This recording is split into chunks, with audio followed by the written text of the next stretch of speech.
दोस्तों, आखिर पटना के होटल में बैठकर अमित शाह किन अधिकारियों को धमका रहे हैं? वो कौन अधिकारी हैं जिनके साथ मैनेजमेंट किया जा रहा है नीतीश कुमार के मुख्यमंत्री आवास पर? दोस्तों, दूसरे चरण के मतदान का शोर कल ही थम चुका है और आज का दिन एक तरह से जनता के पास है कि वो सोचे, समझे और उसके बाद ये तय करे कि कल के दिन वो किसको वोट करेगी, क्योंकि कल है 11 तारीख। कल बिहार में दूसरे और आखिरी चरण का मतदान है। इसके बाद दोस्तों शाम से रुझान आने शुरू हो जाएंगे, एग्जिट पोल्स आने शुरू हो जाएंगे। हर पार्टी अपने दावे करना शुरू कर देगी कि वो इतनी सीटें जीत रही है, यहाँ पर वो मजबूत स्थिति में है। लेकिन उससे पहले दोस्तों, महागठबंधन के मुख्यमंत्री उम्मीदवार तेजस्वी यादव ने एक विस्फोटक वीडियो संदेश जारी करके साफ तौर पर हिदायत दे दी है केंद्रीय गृह मंत्री अमित शाह को, उनके अधिकारियों को और मुख्यमंत्री आवास में बैठे अधिकारियों को कि किसी भी हाल में गड़बड़ करने की सोचे भी ना। दोस्तों, तेजस्वी यादव ने एक वीडियो संदेश शेयर किया है जिसमें वो दावा कर रहे हैं कि अमित शाह होटल में बैठकर अधिकारियों को धमका रहे हैं, अधिकारियों को फोन कर रहे हैं। दोस्तों, तेजस्वी यादव का एक दावा है कि महागठबंधन की सरकार बन रही है और अमित शाह के बाद समझ में आ गई है कि वोट की चोट अब उन्हें बहुत तगड़ी पड़ रही है, इसीलिए वो अधिकारियों पर अपनी भड़ास निकाल रहे हैं। होटल में बुला बुला कर वो अधिकारियों को हड़का रहे हैं और उनको निर्देश दे रहे हैं कि कहां कैसे चुनाव डिस्टर्ब करना है। नमस्कार, आज 9 नवंबर है। दूसरे चरण का प्रचार प्रसार जो है आज खत्म हुआ और पूरा बिहार जो है एक तरफा हो रखा है। बदलाव के लिए जो है मतदान कर रहे हैं लोग, चाहे बूढ़े हों, बुजुर्ग हों, माताएं बहनें। यही नहीं दोस्तों, तेजस्वी यादव तो यहाँ तक कहते हैं कि इस वक्त बीजेपी वालों का बस यही काम रह गया है, चुनाव उनके हाथ से निकल चुका है और वो अधिकारियों को बैठकर बस यही धमका रहे हैं और वो इस गलतफहमी में न रहें कि उनको पता नहीं चलेगा। तेजस्वी कहते हैं कि खुद उन्हें वही अधिकारी फोन करके बता रहे हैं जो उनकी डांट खा रहे हैं। मतलब तेजस्वी ये कह रहे हैं कि उनके पास सारी जानकारी है कि किस अधिकारी से कौन बात कर रहा है। नौजवान, युवा साथी, चाहे कोई जात के हों, कोई धर्म के हों, कोई वर्ग के हों, सब लोग जो है बदलाव के लिए वोट कर रहे हैं और इस बार बिहार में परिवर्तन तय है। इसी खलबली में एक बड़े नेता जो कई दिनों से बिहार में जो है डेरा डाल के बैठे हैं, भारत के गृह मंत्री, लगातार जो है अधिकारियों को फोन कराना, मिलना, निर्देश देना, ये सब वो काम कर रहे हैं। और आज शाम की हमको सूचना मिली है कि भाई मुख्यमंत्री आवास से भी जो है कई लोगों, कई अधिकारियों को जो है फ़ोन जा रहा है और कई जगह कहाँ क्या डिस्टर्ब करना है, अपने अपने रेंज में वो अधिकारी कौन बूथों पे डिस्टर्ब करना है, कौन बूथों पे नहीं करना है, इस तरह का निर्देश जो है जा रहा है। हम सभी अधिकारियों से कहेंगे कि भाई संविधान की शपथ आप लोगों ने ली है, न्यायपूर्ण आप लोग काम कीजिए, किसी के दबाव में आकर के, किसी के कहने पे आकर के ये काम मत कीजिए, ये अन्याय मत कीजिए। और जितने अधिकारी हैं उन लोगों को, रेंज के अधिकारियों को बुलाना, निर्देश देना। अब बीजेपी के लोग अब इसी काम में लगे हुए हैं। सीएम हाउस अब पूरा कौन कौन अधिकारी क्या क्या कर रहा है तेजस्वी को सब पता है और कई जानकारी जिन अधिकारियों को बुलाया गया है, फोन पे निर्देश दिया गया है, वही अधिकारी हमको सूचना उनमें से ही लोग दे रहे हैं। और तो और दोस्तों, तेजस्वी यादव ये तक कह रहे हैं कि जो मुख्यमंत्री आवास है, नीतीश कुमार का आवास है, वहां भी यही प्लानिंग चल रही है, यही मैनेजमेंट चल रहा है कि किस विपक्ष के नेता को उठाना है, कहां पर कैसे किसको बैठाना है।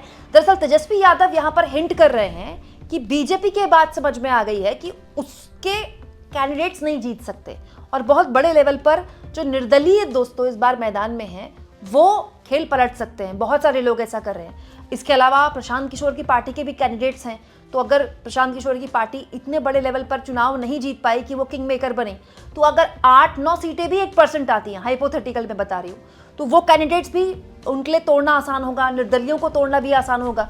तो ये भी हो सकता है कि ऐसी स्थिति आ जाए कि निर्दलीय एक बहुत इंपॉर्टेंट स्थिति में आ जाए। तो दोस्तों, तेजस्वी ये कह रहे हैं कि दरअसल वो मैनेजमेंट का काम भी अब शुरू कर दिया गया है। बीजेपी उनके बड़े कद्दावर नेता, पूरा सीएम हाउस इसी मैनेजमेंट में लगा हुआ है। किन किन नेताओं को रात में उठाना है, विपक्षी दलों को, जो विपक्षी दल के जो नेता हैं, किन किन लोगों को रात में उठाओ, कौन सा बूथ कब डिस्टर्ब करना है, ये पूरा जो है उसी सिस्टम से ये लोग जो है काम कर रहे हैं। लेकिन मैं सभी अधिकारियों से कहूँगा कि न्याय कीजिएगा। अगर अन्याय कीजिएगा तो इस बार सब लोग मुस्तैद हैं। पूरी बिहार की जनता एक पांव पे खड़ी है। कहीं कोई गड़बड़ करेगा तो जनता मुंह तोड़ जवाब देने के लिए तैयार है। तो बड़ा सवाल ये है दोस्तों कि क्या वाकई में ऐसा हो सकता है? अब दोस्तों होने को तो कुछ भी हो सकता है। महाराष्ट्र में तो शिवसेना की अच्छी खासी सरकार चल रही थी, तो वहां पर मौजूदा दौर में जो विधायक थे उनको उठाकर असम के होटल में डाल दिया गया। वो करीब 20-22 दिन वहीं रहे। असम के होटल से सारा षड्यंत्र रचा गया और उसके बाद कैसे सब कुछ हुआ मुझे आपको बताने की जरूरत नहीं है। लेकिन ये बात बिल्कुल सच है कि जो बाड़ेबंदी का काम है ये बहुत बड़े लेवल पर हो रहा है और हर राज्य में ये स्थिति देखने को मिलती है।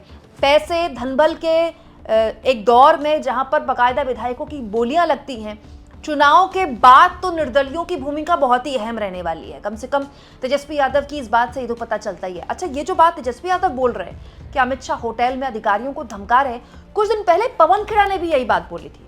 पवन खेड़ा ने ही बोला था कि अमित शाह के होटल में उनसे कौन कौन मिलने आ रहा है, लिफ्ट में कैमरे को छुपा दिया गया है पेपर से ताकि पता ना चले। एक अजीब बात हमने देखी, इसी होटल में देखी।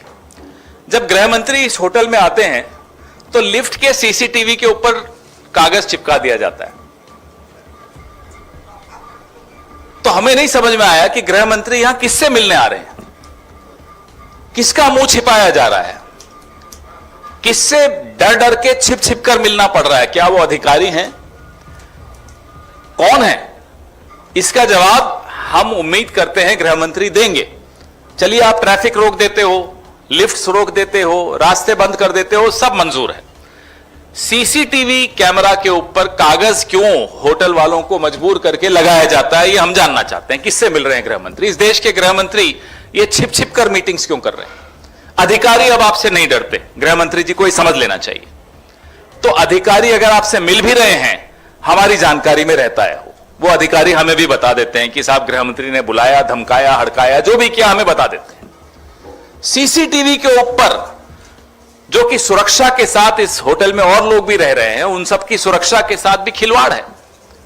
यह जानकारी हम उम्मीद करते हैं कि आप सब साथी अगली बार गृह मंत्री मुखातिब हो आपसे तो पूछिएगा कि आप ऐसे कौन सी मीटिंग्स करते हो जो आपको छिप छिप कर करनी पड़ती है। तो बड़ा सवाल यह है दोस्तों कि तेजस्वी यादव जो बात कह रहे हैं, क्या उसके पीछे कोई सच्चाई है? क्योंकि ये बात सही है कि मैनेजमेंट बहुत बड़े लेवल पर होता है और वो हर दल करता है। ऐसा नहीं कि सत्ता पक्ष का ही मैनेजमेंट चल रहा होगा, विपक्ष का भी चलता है। लेकिन दोस्तों, सत्ता पक्ष के पास एक चीज होती है, वो होती है पुलिस, होता है प्रशासन, वो होता है सारी एजेंसियां आपके पास, और वो होता है पैसा। वो जो सत्ता पक्ष के पास होता है ना, कभी भी विपक्ष के पास नहीं हो सकता। और दोस्तों, अमित शाह ने तो बिहार की लड़ाई अपनी नाक की लड़ाई बना ली। पिछले वो कई दिनों से गृह मंत्रालय बिहार से ही चल रहा है, पटना से गृह मंत्रालय चल रहा है। और अमित शाह नॉमिनेशन जब फाइल होना था तब से बिहार में हो और लगातार वो बिहार में ही है। वो रोड शोज कर रहे हैं, वो रैलियां कर रहे हैं।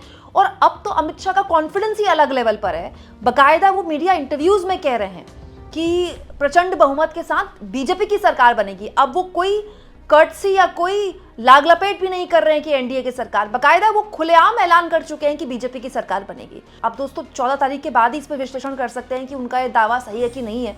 लेकिन ये बात बिल्कुल सच है कि अमित शाह बहुत ही सीरियसली, बहुत ही ज्यादा एक एक सीट पर नजर बनाए हुए हैं। बकायदा उनकी पूरी टीम 24 घंटे इसी बात पर नजर बना रखती है कि कौन सी सीट पर चीजें कमजोर हैं, कौन सी सीट पर चीजें मजबूत है, किस सीट पर मैनेजमेंट ज्यादा बेहतर तरीके से करना है, किस सीट पर चीजें जो हैं हाथ से निकल सकती हैं। तो ऐसे माहौल में तेजस्वी यादव का ये कहना कि बकायदा उन पर दबाव बनाने की कोशिश की जा रही है, विपक्ष के नेताओं को उठाया जा सकता है और मैनेजमेंट का काम चल रहा है, बहुत सी चीजें, बहुत से सवाल भी खड़े करती है कि क्या वाकई में स्थितियां यहां तक आ गई हैं कि प्रचार के बाद आप मैनेजमेंट में लग गए हैं, और अगर मैनेजमेंट करना पड़ रहा है तो फिर जनादेश का क्या होगा। इसमें भी कोई दो राय नहीं है दोस्तों कि बीजेपी के लोग मैनेजमेंट में मतलब अद्भुत काम करते हैं। अभी कुछ वक्त पहले उपराष्ट्रपति का जब चुनाव हुआ था, आपको याद होगा, जगदीप धनखड़ के इस्तीफे के बाद, तो बीजेपी के बकायदा केंद्रीय मंत्रियों की ड्यूटीज लगाई गई थी। नित्यानंद राय को ड्यूटी दी गई थी कि बिहार झारखंड के सांसदों को लेकर आए, वो अलग अलग राज्य के अलग अलग नेताओं को ड्यूटी दी गई थी। बकायदा वो नेता छुटभैये नेता नहीं थे, केंद्रीय मंत्रियों को ड्यूटी दी गई थी कि अपने अपने राज्य के बकायदा सांसदों को आप अपने घर में नाश्ता कराएंगे और उसके बाद से अपनी गाड़ी में सबके सब यहाँ आएंगे, संसद भवन आएंगे, और उसके बाद भी उनको बकायदा किसी से बात करने की वगैरह भी इजाजत नहीं थी। तो एक मैनेजमेंट जो इस लेवल का है, हद से ज्यादा अनुशासन, वो तो बीजेपी में है ही।